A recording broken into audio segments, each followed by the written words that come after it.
भारतीय अर्थव्यवस्था। भारत में किस तरह की अर्थव्यवस्था है? मिश्रित। बंद अर्थव्यवस्था से आप क्या समझते हैं? बंद अर्थव्यवस्था वह अर्थव्यवस्था है जिसमें ना तो निर्यात होता है और ना ही आयात। छिपी हुई या अदृश्य बेरोजगारी क्या है? उत्तर, सीमांत भौतिक उत्पादकता शून्य होती है। फोर्थ, संरचनात्मक बेरोजगारी क्या है? अपर्याप्त उत्पादन क्षमता। वैश्वीकरण का क्या अर्थ है? वित्तीय बाजार का एकीकरण। 6, अंत्योदय कार्यक्रम का उद्देश्य क्या है? गरीबों में से सबसे अधिक गरीब का मदद करना। किस राज्य को अत्यधिक कुपोषण के कारण भारत का यूथोपिया कहा जाता है? मध्य प्रदेश को। मानव विकास सूचकांक किस अर्थशास्त्री की देन है? महबूब उल हक। 9, बंद अर्थव्यवस्था से आप क्या समझते हैं? आयात निर्यात बंद। भारत में प्रच्छन्न बेरोजगारी सामान्यतः कहाँ दिखाई देती है? उत्तर, कृषि क्षेत्र में। मानव विकास सूचकांक किसने बनाया था? यूएनडीपी ने। भारतीय अर्थव्यवस्था के उदारीकरण का अग्रदूत किसको कहा जाता है? डॉक्टर मनमोहन सिंह को। भारत की राष्ट्रीय आय। भारत की राष्ट्रीय आय का प्रमुख स्रोत क्या है? कृषि क्षेत्र। किस राज्य की प्रति व्यक्ति आय सबसे अधिक है? गोवा की। भारत में चालू मूल्य पर प्रति व्यक्ति न्यूनतम आय वाला राज्य कौन सा है? बिहार। फोर्थ, 1867 से 68 में भारत में प्रति व्यक्ति आय 20 रुपये थी। यह सर्वप्रथम किसने अभिनिश्चित किया? उत्तर, दादा भाई नौरोजी ने। 5, ड्रेन सिद्धांत किसने प्रतिपादित किया? गोविंद रानाडे ने।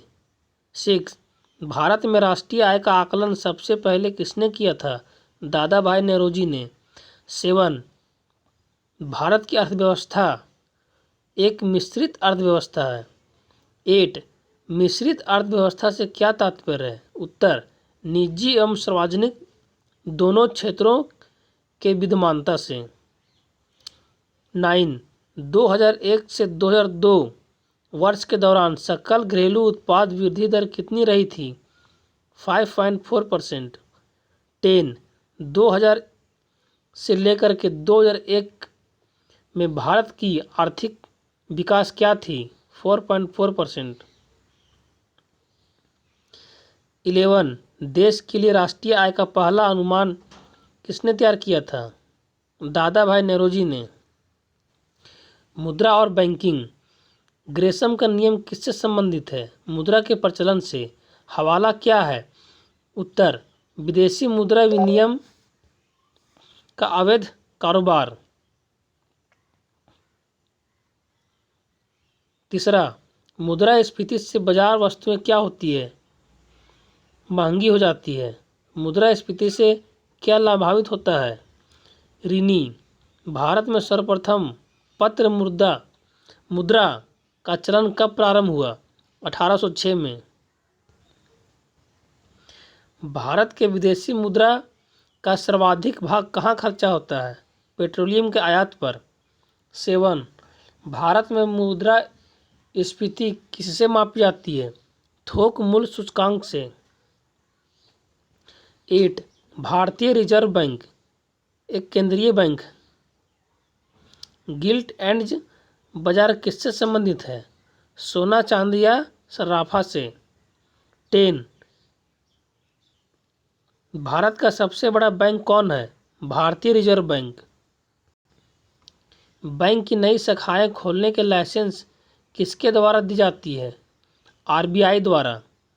12, भारत में किसे बैंकों का बैंक कहा जाता है? भारतीय रिजर्व बैंक द्वारा।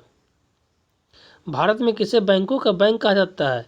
भारतीय रिजर्व बैंक को। 13, आरबीआई का मुख्यालय कहाँ स्थित है? मुंबई में। भारत में करेंसी नोट कौन जारी करता है? भारतीय रिजर्व बैंक। भारतीय रिजर्व बैंक का लेखा वर्ष कब होता है? जुलाई से जून। 16 10 रुपये के नोट पर किसके हस्ताक्षर होते हैं? भारतीय रिजर्व बैंक गवर्नर का। 17 बैंक नोट प्रेस कहाँ स्थित है? देवास में। 18 भारत का सबसे बड़ा व्यावसायिक बैंक कौन है? भारतीय state bank. 19 Punjab national bank एक राष्ट्रीयकृत बैंक है। 20 भारतीय स्टेट बैंक द्वारा देश में पहला तैरता हुआ एटीएम कहाँ स्थापित किया गया था? कोच्चि में। भारत में सबसे बड़ी म्यूचुअल फंड संस्था कब स्थापित की गई? 1964 में। 22 भारतीय जीवन बीमा निगम की स्थापना किस वर्ष की गई थी? 1956 ईस्वी में। 23 भारत में स्टॉक एक्सचेंज का नियमन करने वाली बॉडी कौन सी है? सेबी। 24 भारत में मान्यता प्राप्त स्टॉक एक्सचेंज की संख्या कितनी है? 24 मुंबई स्टॉक एक्सचेंज की स्थापना कब हुई थी? 1875 में। 26 भारतीय रिजर्व बैंक का राष्ट्रीयकरण कब किया गया? 1949 ईस्वी में। भारत में कागजी नोट मुद्रा को जारी करने का अधिकार किसके पास है? रिजर्व बैंक के पास। 28 नई मुद्रा यूरो किस वर्ष प्रारंभ हुई थी? 1999 में। MCX एसएक्स क्या है? Stock exchange. 30 1 रुपया के नोट पर किसके हस्ताक्षर होते हैं? वित्त मंत्रालय के सचिव की। 31 भारतीय रिजर्व बैंक करेंसी नोट जारी करता है नियत न्यूनतम आरक्षण प्रणाली के अंतर्गत। 32 यूनाइटेड कमर्शियल बैंक का मुख्यालय कहाँ है? कोलकाता में। 33 भारत में मौद्रिक नीति कौन बनाता है? भारतीय रिजर्व बैंक। 35 हमारे देश में बैंकों द्वारा सामान्यतः अधिकतम कितनी अवधि के लिए घरेलू सावधि जमा को स्वीकार किया जाता है? 10 वर्ष। हमारे देश में बैंकों द्वारा सामान्यतः अधिकतम कितनी अवधि के लिए घरेलू सावधि जमा को स्वीकार किया जाता है? 10 वर्ष। 36 किस वर्ष नाबार्ड की स्थापना हुई थी? 1982 ईस्वी में। भारत में ट्रेजरी बिल बेचे जाते हैं आरबीआई द्वारा। क्रेडिट कार्ड के नाम से जानी जाती है प्लास्टिक मनी। 39 दुर्लभ मुद्रा किसे कहते हैं? ऐसी मुद्रा जो आसानी से सुलभ ना हो। 40 भारत में 50 रुपया के नोट पर किसके हस्ताक्षर होते हैं? आरबीआई गवर्नर के। हमारे देश में भुगतान हेतु चेक उसके जारी करने की तारीख से कितने समय के लिए वैध रहता है? 3 महीने तक।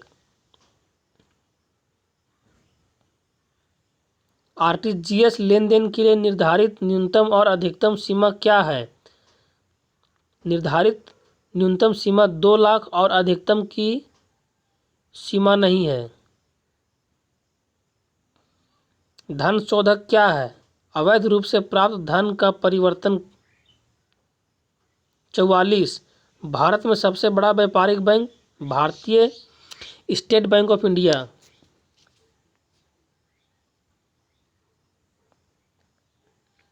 निम्नलिखित में से किस बैंक ने चीन में अपनी शाखा पहले खोली है?